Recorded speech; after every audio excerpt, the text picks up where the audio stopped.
All right, here we go. Brand new Flyers Daily for the 13th of April, 2023. Two more games remain for the Philadelphia Flyers. Flyers Devils coming up today at 5 o'clock. Flyers Daily, as always, presented by Ticketmaster. Make more memories live. Before we get to the Flyers Devils game, which obviously must-win game, Flyers mathematically need some help around the division to be able to make the playoffs, provided they grab the 4 points remaining that are available. And going to try and do it against the Devils, who are a bottom two team in the Metropolitan Division. And we're going to talk about how they've done against bottom teams in divisions versus top teams in divisions coming up in just a bit. But then also against Washington, those teams like Washington, the Islanders, Pittsburgh, have all got to give the Flyers a little help. Detroit as well. Third spot in the Metro, that's gone. But the wild card is what is still up for grabs, and Flyers can't get a firm handle on it. They're going to need that help, but we'll see if they can do that. But before we get to New Jersey real quick, I went back and watched the 4 Flyer goals against the New York Rangers. I went back and watched a good portion of the game, a lot of it. And the one thing that really popped out to me in watching it and rewatching the goals and just watching some of the gameplay, and the Flyers, obviously, they look like a far different team than the one they've looked of late. They looked very similar to the team they have been for most of this season. And really, the biggest thing I could boil it down to was that they weren't thinking, that they were just reacting and playing on instinct. And I felt over the stretch, the 8-game skid, you could see a team that was in its own head, thinking, overthinking, and just slowing themselves down because you don't have time to think. And watching that game against the Rangers, they just made plays, boom, boom, fast decisions, no thinking, just get the puck up the ice, let's get in transition. And all 4 goals were scored in transition. I thought it was a simplified transition game, and you definitely could tell that there's been some emphasis from the coaching staff on driving the net, because all 4 goals had 3 of them had multiple players, or 2 of them had multiple players driving the net. The Cam York goal and the Travis Konechny goal, and then the Bobby Brink goal was Poehling driving the net, and the Cates goal was Garnet Hathaway driving the net. So you can tell that's been a message. And that's one of those things in hockey that doesn't take skill. It just takes will to go, okay, you know what, we're just going to drive the living out of the net all night because we're going to get a better chance to score by doing that. I thought they played just way faster mentally when I went back and looked at it. And that's why they played faster physically and got up the ice the way they did, is because they weren't thinking about what to do. They weren't thinking about an extra pass, taking the game as it came to them, like the pass Konechny makes to York for the first goal, waiting for the late man to come in and then hit him with the pass while other guys are driving the defense back. Same thing on the Konechny goal. Just that Poehling's surveying, waiting for Konechny to join the rush while 2 other guys are driving the net hard. So going back and looking, we'll see if we see that coming up tonight against the New Jersey Devils. But that has been their MO when they've had success this season. Really quick, instinctual play, fast in transition. Soon as you cause the turnover, go the other way. Soon as you kill a play, go the other way. They did that against the Rangers. So just wanted to bring that up. Flyers Devils tonight. The Devils, without Jack Hughes, they're playing out the string. And the Devils are a team that, they get into the playoffs, went around last year, had huge expectations this year. And, they didn't have Hamilton most of the year. That's a big, big miss. They didn't really have a whole heck of a lot of goaltending either. They got Jake Allen. And we'll see if they go out this summer and they grab Jacob Markstrom, which obviously would be a huge upgrade for them. But the Devils have had a very disappointing season. Team that picked twice, number 1 overall. Took Nico Hischier in 2017. A couple of years later, they get Jack Hughes. They got some other really good players there. Went out, spent big in free agency on Dougie Hamilton. Got him in last year, got him around but got him around win. But this year didn't translate, fired Lindy Ruff. I don't know what Lindy Ruff was supposed to do. He couldn't go in there and make saves. They had no goaltending at the time. So Flyers-Devils coming up tonight, and this game, like the Ranger game, has nothing to do with who you're playing. It has to do with taking care and playing the way that you can play. They play that 6 games after the gauntlet against those inferior teams, but they got in their own way. They played the Rangers. They didn't get in their own way. And I know the Devils are a bottom 2 team in the division, but the Flyers can't think about it that way in any way, shape, or form. Because if you do, you're going to suffer the same fate that you suffered on far too many nights when you face teams that you should beat, especially in this situation. This season, the Flyers against the Devils are 1-1-1. They've got 3 points in 3 games. So they've gotten half the amount of points they can get. So we'll see what they can do tonight. On Wayne Simmons' retirement night as well, Wayne signed a one-day contract with the Flyers yesterday. I will be speaking with Wayne coming up today before the game. We're going to have a little sit-down conversation, which I'll feature here on Flyers Daily. Cannot wait to talk to Wayne. Just such a good guy, a good human, a good teammate. I just feel bad that Wayne Simmons didn't get to experience more playoff success in his time as a Flyer.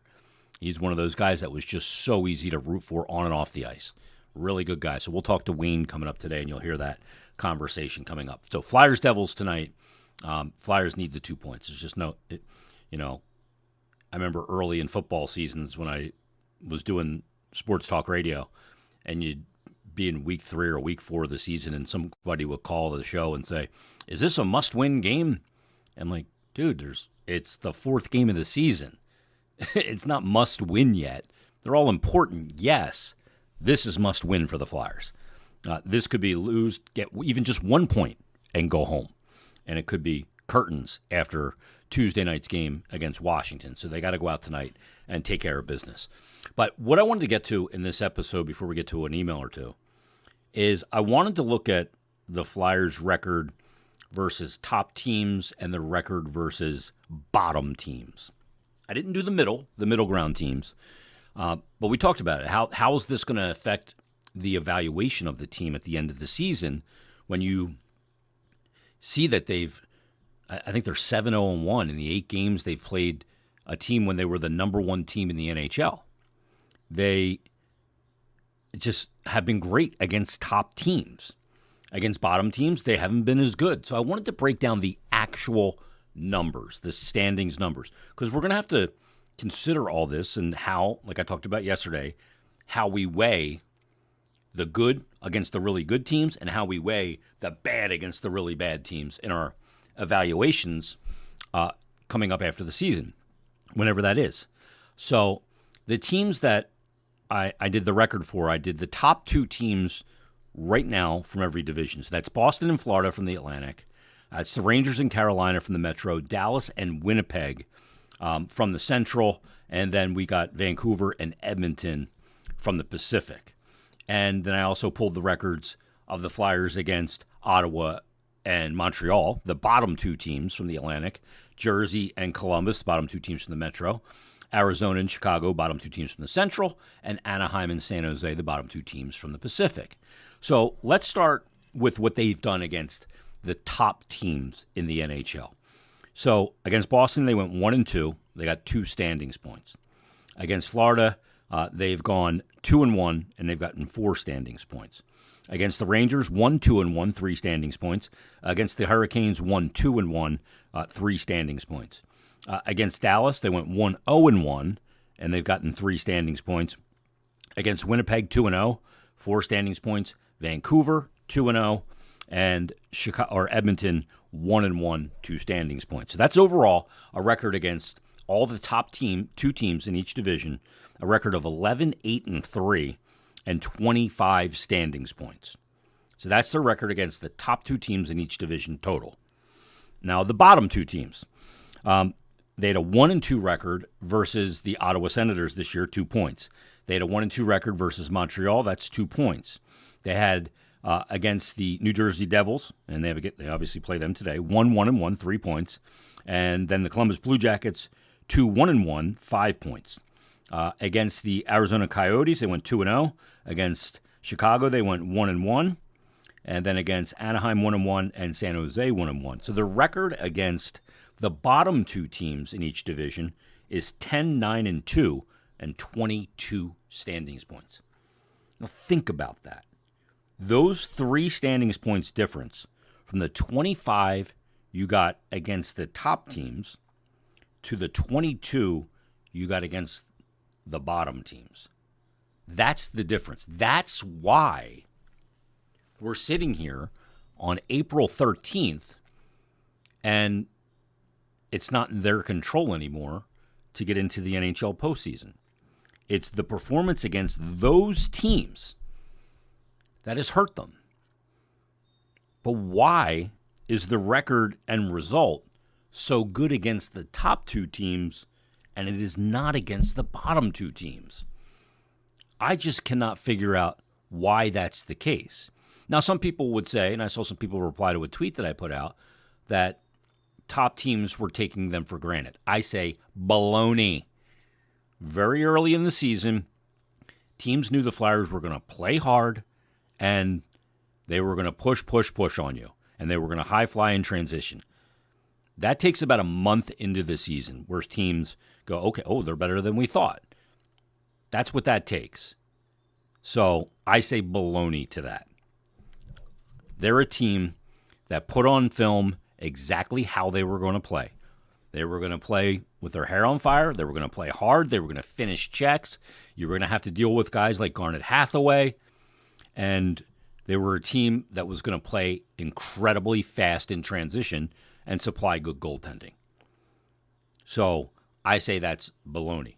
Not to mention, they went into Vegas when the first time they played Vegas, and they were up 2-1 going into the third period. They ended up getting it to overtime and losing 3-2. That was early in the season. Then they faced Vegas later in the season, and they still beat Vegas. They played the Vancouver Canucks very early in the season, then they played them later in the season in Vancouver and beat them again. Their games against Winnipeg were spread out, and Winnipeg's a good team. So I say that's baloney. I don't buy into that at all. Winnipeg, one of the top teams in the NHL this year. Really good team. They beat them twice. They went out there and shut them out on a back-to-back, no less. So it's just ironic that we sit here, and as the Flyers can reach a peak of 89 points, if they were reaching a peak, if they just matched what they did against the bottom teams to what they did against the top teams and got 25 points, all of a sudden you're at 92 points, you're into the playoffs. You're going to be in there guaranteed and getting that experience. It's been the bottom teams that have been the impediment, not the top teams this season. Really interesting data, to say the least. Let's get to a couple emails. This one comes in from Will Nelson. Really? Willie Nelson? I didn't even realize it until I just said it out loud. Will wants to talk about free agency. He said, "Hi, Jason. Been listening to the podcast all season. Love the analysis that you provide on multiple podcasts, intermission shows as well. My question is, when should the Flyers start going after, quote, higher-end free agents? Is this offseason too soon? Thank you. Keep up the good work. Will from New Jersey." Thanks for your email, Will. I think I'm really not ready to go fully into this conversation yet, but my thought on it when I read your email is I think that this offseason isn't the time to go big game hunting in the free agent market. There's still some contracts that need to be cleaned up. Got to figure out what they're going to do about Cam Atkinson. He's got 1 year left. What they're going to do about Cal Peterson, got 1 year left. What they're going to do about Nick Delarier, do you just keep him on as a 13th forward? You've got some things you've got to clean up. Ryan Johansson is another one. We'll see if that just goes to LTIR. What's the situation is there, if he can get cleared to play or how that plays out. But to me, this isn't the offseason to go out and big game hunt via free agency. But I do think it may be an offseason to go out and big game hunt in the trade market. because I think this is going to be a crazy trade market with the salary cap going up. I think teams are going to get a little out of control, so I think prices are going to be at a premium in free agency. But I think there's going to be a lot of movement of players under contract. So I do go big game hunting, but just not in free agency. I go big game hunting in trades. That's kind of the mindset I would think going into this offseason. You see what players aren't as firmly entrenched. I'm talking good players. Guys that top 6 forwards, that kind of thing, that aren't as firmly entrenched in their organization's plans as maybe we thought. So I would try and shake a few trees, shake a few of those guys loose, have a lot of conversations if I'm the general manager to find out how some GMs feel about some players that are really good players, but maybe they don't fit with the timeline or what direction that GM is going. And I'm not afraid to go into that market and trade for a player that's only got 1 year left on his contract or a year plus one. Because I'll go, if I identify that player as a guy that I want here and I'm going to give a substantial role to, I'm going to extend him. I'm going to ask for permission to have those conversations, or if he's on an expiring deal, but I'm going to extend him here. I'm going to bring him here, show him a good time, and never let him leave. That is the way that I would go about it. But as far as free agency this offseason, I don't think this is the offseason to go hog wild in free agency. Because I think that with a rising cap, the prices, the premiums are going to be a little spicy. And I don't want to pay the premium plus a little bit just because this is the first year the cap is going up in a very long time since the pandemic. Let's get to one more email. This one we heard from Willie Nelson. Now let's hear from Tom Sawyer. I'm not even kidding. He says, "Hey, Jason, longtime listener from upstate New York, Ranger Territory, UGG.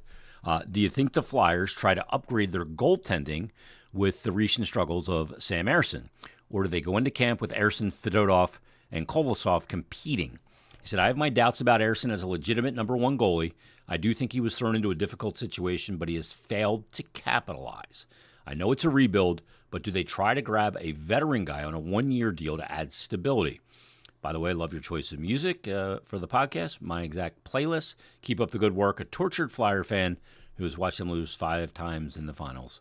Just give me one before I die, Tom Sawyer." Tom, thanks for the email. How they handle this all season from a goaltending perspective to me is going to be fascinating. Because, yeah, I know Sam Ersson was put into a tough situation, and his numbers since Carter Hart left the organization, they're not good. They're not. What is the projection for him fully developed? Is it a bona fide starter? I don't know yet. I don't know that. I don't have that certainty. Fedotov, that's a huge question mark. That a guy that's 27 years old is going to come over and be a bona fide. I haven't seen nearly enough to go, yeah, with a little bit of adjustment to his game at 27, 28, he can be your number one in the NHL. I don't know that. Now, Kolosov's the other guy that he mentioned. Kolosov's over here. I believe he's going to play tonight in Lehigh Valley for the first time. But Kolosov, I think, needs more development at the AHL level. 21 right now. He's a little young. It's a little early. I know a lot of people they point to guys like Shesterkin or Ilya Sorokin and go, well, they came over here and had success right away. Well, they also got here at 25 years of age. Kolosov, 21. Big difference. So I think Kolosov better served with the Phantoms next year to learn the North American game and continue his development. You have other guys, whether it's Carson Bjarnason or Yegor Zavragin, who's just been unbelievable in his development. But do you go with a veteran backup? That's a good question. Initially, my gut was telling me that they would not do that because you want 2 young guys fighting for the crease. Competition drives maybe better play and they liked how Urson handled that earlier in the season when Carter Hart was here. My gut is that they won't go veteran goalie on a one-year deal. I think you feel like if things go sideways, you can maybe make that trade in season, or you can grab a guy off waivers. Is it going to be as good as going out free? Probably not. But I think they go into next season with an Ersson-Fedotov tandem to start. And we'll see where it goes from there. I'm not negative about it. I'm not positive about it. I don't know where it'll go. I really don't. I got to see what Ersson's like next year after learning what he learned this year. And I got to see how Fedotov adjusts to the North American game. And look, it's unfair, utterly unfair to have any expectations of Fedotov coming over here after playing an entire season over there, jumping in this situation, and asking him to bail you out. It's too difficult of a change to make like that. And I know some people look at that position and go, well, his job's just to stop pucks. No, it's not. That is his job. But it is so much more complex than that. To ask him to make that change from a league that is so different. I know he played on some North American ice over there, but to adjust to the rinks, to adjust to the style of play, to the equipment, it's all a big thing. One of those things to deal with is a lot for a goalie. Like 6 things to deal with for a goalie, that's overwhelming. So let's give him the summer, give him camp, and see how he looks next year. I think that's the direction that they'll go, Tom. Thanks for the email. Flyers-Devils tonight at Wells Fargo, 5 o'clock. We shall break that game down tomorrow. Do they get the 2 points and keep it alive? We'll find out tonight. Everybody, thanks for listening. Thanks for watching. We'll talk to you tomorrow on a brand new Flyers Daily.